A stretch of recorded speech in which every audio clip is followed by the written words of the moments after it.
In my book, The Science and Practice of Humility, I speak about the warrior versus the sage's state of awareness.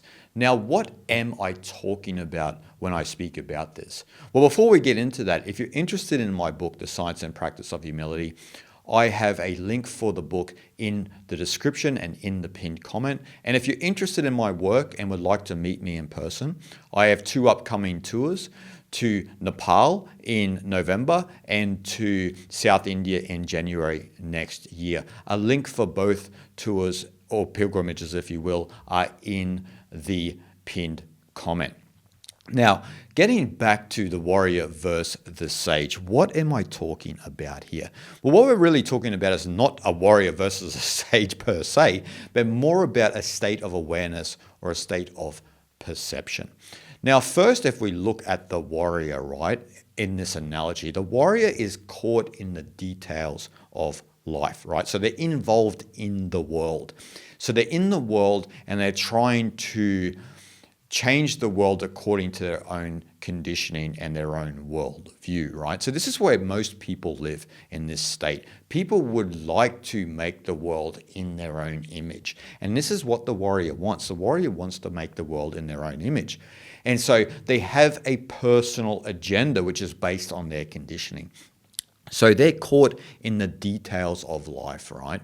And the sage, on the other hand, sees the world from above and is not caught in the details of life. They see a beautiful rhythm and a natural harmony playing out, even in the most chaotic things in the world. They see a silver lining in everything.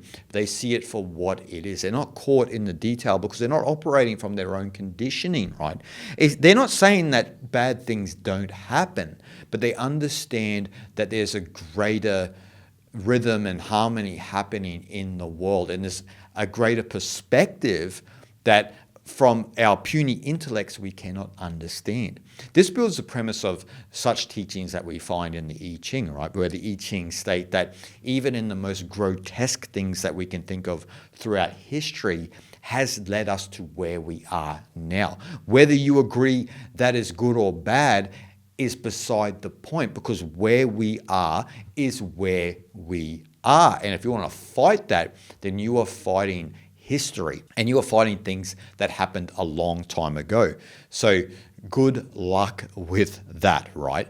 And so to understand this at a deeper level, in my book, The Science and Practice of Humility, I use the analogy of a city, right? So the warrior is caught in the detail of the city, right? They're on the street level of the city. So think of New York City, right?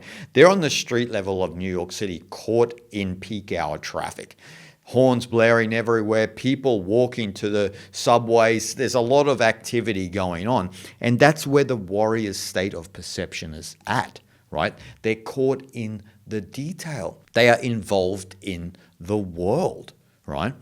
Where the sage, they've got an airplane view of New York City, right? They look down and they can see a beautiful rhythm and harmony from above, right? From above. Though it may look chaotic to the warrior, it's in perfect harmony from the sage's state of perception, right? Because they're not involved in the world. They see it from above. That's their state of perception. They're not operating through their conditioning. They're not operating through their own personal agenda. They don't have a personal agenda, and they've worked on themselves, and so they've thinned out that conditioning, right? And so they can see the world aright, where most of us can't, right? We see the world through our conditioning, through our personal agenda, and we wonder why the world doesn't abide by our own beliefs. Because you've got billions of other people doing the same thing. And so the sage sees it from above, while the warrior is caught in the world and they're trying to change the world according to how they think the world should be, and then they continue to suffer. While the sage is above and does not suffer or is not involved in the world per se, right? And so this is the secret of the Latin proverb order ab chaos, right? Which is part of the seal of the Scottish rite of Freemasonry. And a lot of people misunderstand the esoteric meaning of order ab chaos, which if we translate it to English means order out of chaos, right? And so that doesn't mean, in a sense, finding order out of chaos. Now, this is the superficial understanding that a lot of governments and a lot of secret societies have taken on board, right? You create the chaos and provide the order, right? And so it's this old mentality of divide and conquer, right? This is not what order ab chaos means from an esoteric understanding. What it means is, can you see order within chaos? Right? The sense of order within chaos. The sage sees order within chaos, while the warrior only sees chaos and order does not exist, right? Because they haven't evolved their state of perception. And so they live within their conditioning, within their personal agenda, and within their beliefs and their biases, right? Where a sage doesn't have any of that. So they see order in chaos. This is the secret of order ab chaos, right? And so this is very important to understand. This is what order ab chaos means, order out of chaos. Can you see order within the most chaotic things in the world? That's the test for you right now, right? Where is your state of perception? And that's why within the science and practice of humility, I have a big emphasis on the evolution of perception. And I use the warrior and a sage as an example to understand that, right? Because the evolution of perception is to embody the esoteric understanding of order ab chaos. Can you see a beautiful rhythm even within chaos? That there's something else going on here. There's a divine order that's happening, but most of us can't see it. We're blind to it. We can't sense it. And this also relates to oneness. Because a lot of people will see just duality and cannot see that divine order of oneness within the chaotic realm of duality. And so a sage can see that though, right? A sage can see a beautiful harmony and rhythm within the so-called dualistic world. They see the oneness of reality within it, because from above, the New York City is one. It's not separate parts. There's just an order, a beautiful order to that city, a beautiful rhythm and harmony to it, right?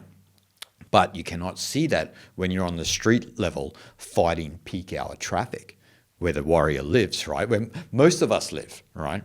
And so the whole endeavor of a spiritual aspirant is to go from the warrior to the sage. So it's to go from being in peak hour traffic to being the pilot in an airplane, right? And seeing the world from above, and seeing a beautiful rhythm and harmony in what others perceive as chaos. And that's what the warrior versus the sage is in my book, The Science and Practice of Humility. We have to evolve our state of perception out from that street level so that we can truly embody the Latin proverb of order ab chaos. Shanti, shanti, shanti.